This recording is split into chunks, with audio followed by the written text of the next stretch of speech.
looking for something to start off our 50th anniversary year with a bang. And we've never done a Cole Porter series. We've done a couple of his shows in the Mufti Series, but it just seemed like a wonderful way to start it off and celebrate one of the great composers of the American musical theater. They're 50 Million Frenchmen, The Decline and Fall of the Entire World as Seen Through the Eyes of Cole Porter, and Panama Hattie. 50 Million Frenchmen was Cole Porter's first major hit, 1929.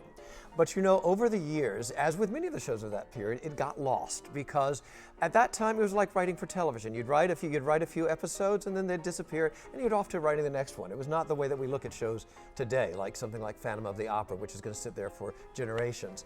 And so as a result, a show like 50 Million Frenchmen, which was a very nice success here in New York, it did its run and Cole Porter was off to writing, you know, the whole genre of shows that he went for many decades doing. And back in the 80s and into the early 90s, there was this discovery in the Warner Brothers warehouse in Secaucus, where all these materials from these different shows, not just by Cole Porter, Gershwin, Rodgers and Hart, and so there was a team of a number of people, including myself and Tommy Krasker, and that went out and discovered 50 Million Frenchmen being one of the shows where we actually found, oh my God, there's a piece of music here. There's a part of a script here.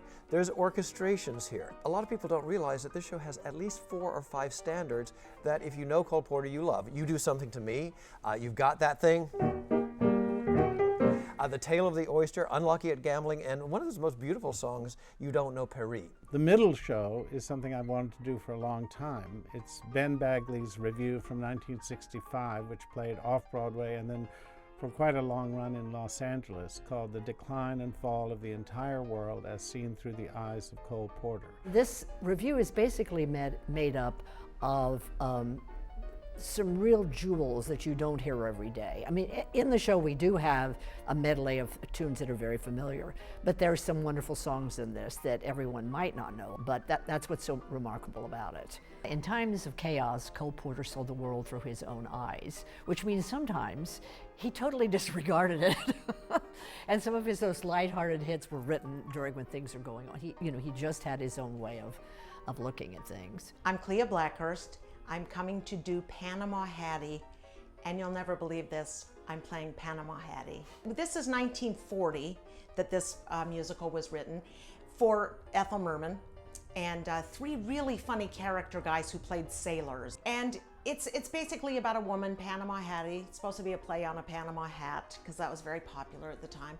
And she owns a nightclub and she's in love with like a Navy officer. It's one of those classic feel-good Cole Porter, Ethel Merman alliances. Now, a lot of people don't realize how much Cole Porter loved Ethel Merman. He wrote 5 scores for her.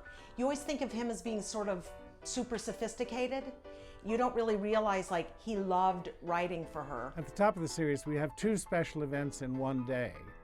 A returning special guest of ours, Charles Troy, the musical theater historian that we've had a wonderful collaboration with over the last several years. The list songs of Cole Porter, and after intermission, the lust songs of Cole Porter. And that evening at 7 p.m., Cole Porter and the Great Depression. 3 wonderful shows from Charles Troy, all in one afternoon and evening on Monday, October 7th. Archival work of preserving these great American pieces of history so aligns with the York, especially as this year we're celebrating the 50th anniversary. The fact that there are these wonderful shows that perhaps you had not heard of, that you had not seen, which the Muftis have been preserving and presenting for so many years now. I think people are going to be excited to hear these wonderful songs that you haven't heard in a long time, but with just amazing, lyrics that have a beginning, middle, and end. We always get an Anything Goes.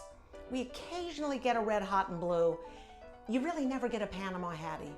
So this is a really great opportunity to come see it from a historical standpoint. I know it'll be from an entertainment standpoint, and it's going to be a lot of fun.